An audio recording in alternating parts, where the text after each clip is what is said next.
bersamamu. Dan bersama rohmu. Inilah Injil Yesus Kristus menurut Lukas. Dimuliakanlah Tuhan. Sekali peristiwa, Yesus bersabda kepada murid-muridnya, "Dengarkanlah perkataanku ini. Kasihilah musuhmu, berbuatlah baik kepada orang yang membenci kamu, berkatilah orang yang mengutuk kamu, berdoalah bagi orang yang berbuat jahat terhadap kamu. Bila orang menampar pipimu yang satu, berikanlah juga pipimu yang lain. Bila orang mengambil pakaianmu, biarkan juga ia mengambil jubahmu.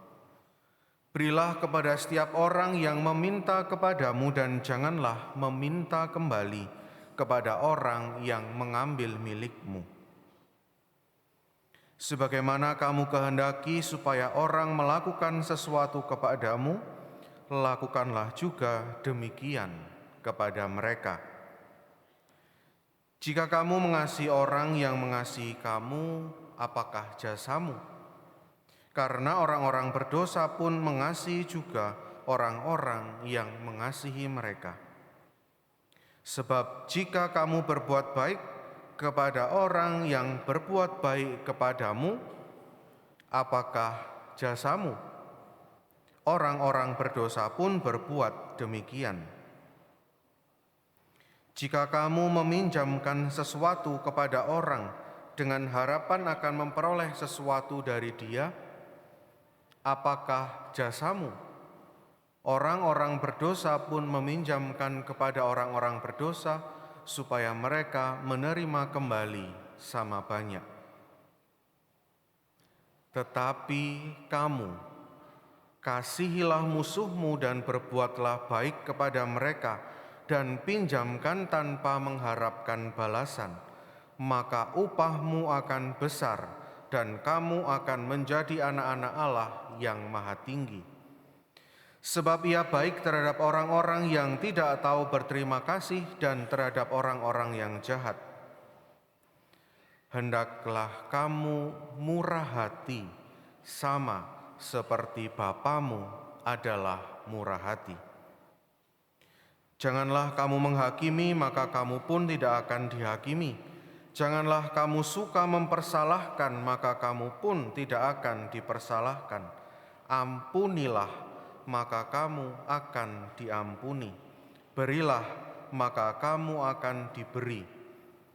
Suatu takaran yang baik, yang dipadatkan, yang diguncang, dan yang tumpah keluar akan dicurahkan ke dalam pangkuanmu. Sebab ukuran yang kamu pakai untuk mengukur akan diukurkan pula kepadamu. Demikianlah sabda Tuhan. Terpujilah Kristus.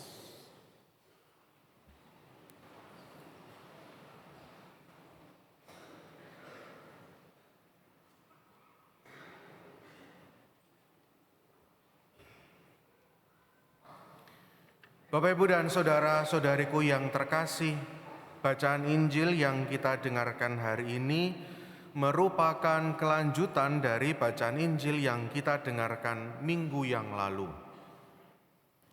Ada yang ingat bacaan minggu lalu apa? Yang baru dibaca saja lupa, Romo, ya. Kok minggu lalu? Oh, karena selama seminggu ini saya baca kitab suci, Romo. Sendiri di rumah saya baca, saya buka, jadi minggu lalu saya lupa. Baik sekali. Amin, semoga begitu. Minggu lalu Yesus berkata kepada kita, mengajarkan kepada kita tentang 8 sabda bahagia. Berbahagialah kamu yang miskin, berbahagialah kamu yang lapar, berbahagialah kamu yang gendut. Kayak saya, enggak, bohong. Berbahagialah kamu, itu sabda bahagia itu mau mengungkapkan bahwa Bergantunglah hidup hanya kepada Tuhan Allah saja. Orang miskin, orang lapar, orang yang difitnah, orang yang dihina adalah orang-orang yang tidak bisa mengandalkan dirinya sendiri. Dia hanya mampu mengandalkan diri, memasrahkan hidup hanya kepada Tuhan saja. Konteksnya adalah Tuhan Yesus mau menyiapkan para rasul-Nya untuk mau mengikuti Dia. Gimana? Kamu mau ikut aku? Ini konsekuensinya. Bahwa kamu akan disebut bahagia kalau kamu menggantungkan hidup hanya kepada Tuhan Allah saja. Bukan kepada harta duniawi, bukan kepada pujian orang lain, bukan kepada rasa terima kasih dari orang lain, dan seterusnya. Tetapi hanya kepada Tuhan Allah saja. Maka bacaan Injil hari ini adalah kelanjutannya. Sekarang kalau kamu mau ikut aku, ini konsekuensinya. Kamu harus mengasihi orang lain sama seperti aku mengasihi kamu. Bagaimana itu? Apa wujudnya? Kasih itu adalah mengampuni orang yang bersalah kepadamu. Mengampuni orang yang menjadi musuhmu. Karena seperti yang dikatakan Tuhan Yesus, kalau kamu mengasihi orang yang mengasihi kamu, apa bedanya kamu dengan orang lain? Sekarang kalau Tuhan Yesus bertanya kepada Bapak, Ibu, dan saudara-saudari sekalian sore hari ini, apakah kamu mau mengikuti aku dengan syarat mengampuni orang yang kamu benci atau mengampuni orang yang membencimu? Masih mau ikut Tuhan Yesus? Masih mau? Iya? Yakin? Sulit loh itu. Berat loh itu. Mengampuni, memaafkan, mendoakan orang yang membenci kamu bukan hal yang mudah untuk dilakukan. Tetapi itulah konsekuensi kalau kamu mau mengikuti Tuhan Yesus. Tuhan Yesus enggak mau para pengikutnya itu sama seperti manusia-manusia yang lain. Tuhan Yesus mau pengikutnya punya iman yang sebesar itu, punya hati yang sebesar itu. Dia mau para pengikutnya selevel lebih tinggi daripada orang-orang pada umumnya. Pada umumnya ya kalau dipisui itu ya balas misui, betul ya? Lah kok ini dipisui jantit itu harus dibalas dengan bless you, Tuhan memberkatimu. Wah, ini gila ini. Mau dijelek-jelekkan kayak apa, justru yang harus dilakukan adalah memberkati orang yang mengumpat kepadamu. Dikatakan oleh Tuhan Yesus. Di mobil keluar dari gereja macet gitu, gitu. Tiba-tiba ada motor memotong mobil itu, yang keluar apa? Bless you, enggak. Wah, terima kasih ya sudah dipotong jalan saya.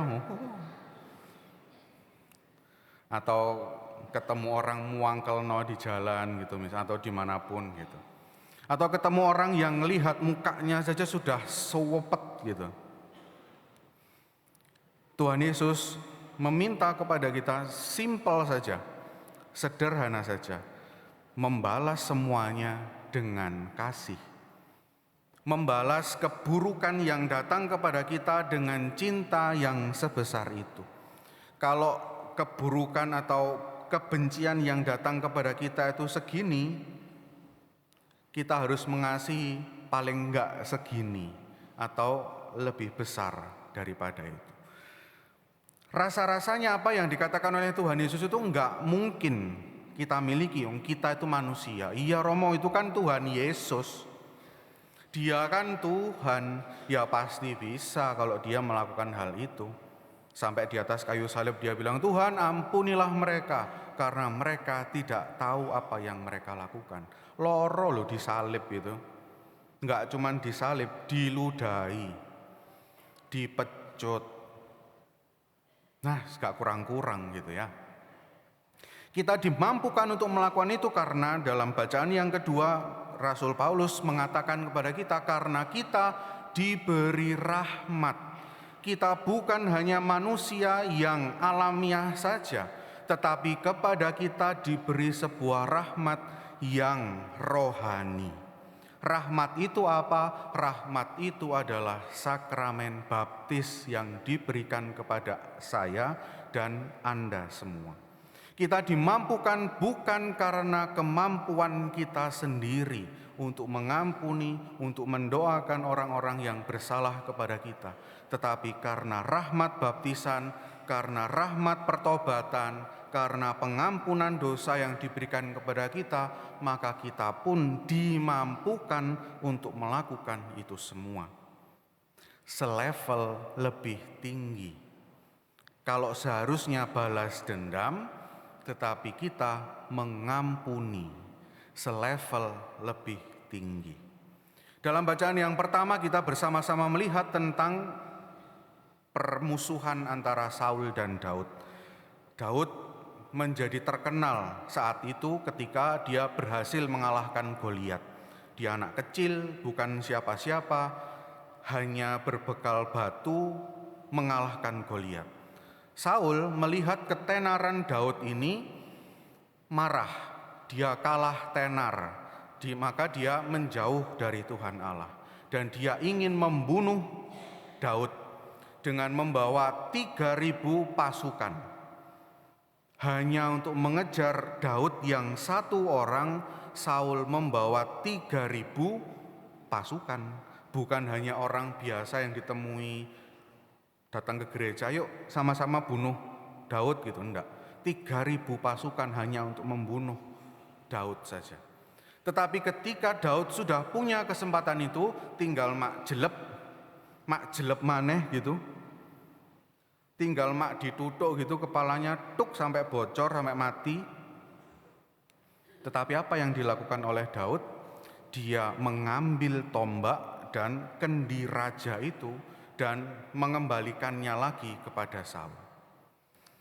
Daud memaafkan Saul. Daud mengampuni Saul. Maka Bapak, Ibu, dan saudara-saudariku yang terkasih, kita dimampukan untuk mengampuni bukan dari kekuatan diri kita sendiri. Jangan pernah mengandalkan kekuatanmu sendiri untuk mengampuni orang yang bersalah kepadamu, untuk memberikan pipi kanan setelah pipi kirimu ditampar, untuk lebih melayani lagi ketika pelayananmu itu tidak ada artinya di hadapan orang lain, untuk memberkati orang lain ketika justru pada saat yang sama di kupingmu, di telingamu terdengar kutukan terhadapmu. Kalau Anda mengandalkan kekuatan Anda sendiri, tidak ada seorang manusia pun yang mampu melakukannya. Kita punya Tuhan yang jauh lebih besar daripada itu semua, yang telah memberikan rahmat-Nya di dalam hati Anda semua melalui sakramen baptis untuk memampukan kita melakukan itu semua. Maka mari kita mengampuni, mari kita memaafkan, paling tidak mendoakan orang yang bersalah kepada kita. Semoga kita dimampukan untuk melakukan itu bukan karena kekuatan sendiri, tetapi karena Roh Tuhan yang memampukan kita untuk melakukan itu semua, karena aku, Anda sekalian mau menjadi seorang pengikut Kristus yang sejati, yang mau selevel lebih tinggi daripada orang-orang yang lain. Berkat Tuhan menyertai kita sekalian.